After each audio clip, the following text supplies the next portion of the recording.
पीरवसण थाणे जे हद में चोरी जे वारदात दौरान ॻोठाणनि मुड़िसी करे चइनि फोरुनि खे पकड़े पुलिस हवाले करे छॾियो आहे।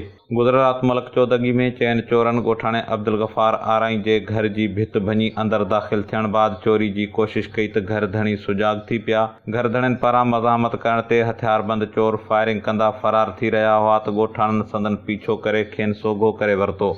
ॻोठाणनि सोघो कयल चइनी फोरुनि खे मारकुट करण बाद पीरवसण पुलिस हवाले करे छॾियो, जिते संदन सुञाणप पंजाब वासी अल्लाह रखियो, आरिफ अली, आसिफ भट्टी ऐं दिलप्रेस शाह तौरु कई वई, जन त आख़िरी इतलान ताईं वाक़े जो केस दाख़िल न थी सघियो। इंतहाई अहम ख़बर आहे पीरवसण खां, जिते मलक चौदगी में गुज़िरियल रात देर सां चोरनि ॻोठाणे अब्दुल गफ़ार आराई जे घर में दाख़िल थी चोरी जी कोशिश कई त घर धणी जागी पिया। घर धणियुनि पारां मज़ामत करण ते हथियारबंद चोर फायरिंग कंदा मौक़े तां फरार थी रहिया हुआ त इलाइक़े वासियुनि मुड़िसी करे संदन पीछो करण बाद सोघो करे वरितो। ॻोठाणनि सोघो कयल चोरनि खे सख़्त मारकुट करण बाद पीरवसण पुलिस हवाले करे छॾियो, जिते संदन सुञाणप पंजाब वासी अल्लाह रखियो, आरिफ अली, आसिफ भट्टी ऐं दिलप्रेस शाह तौरु कई वई, जन त आख़िरी इतलान ताईं वाक़े जो केस दाख़िल न थी सघियो।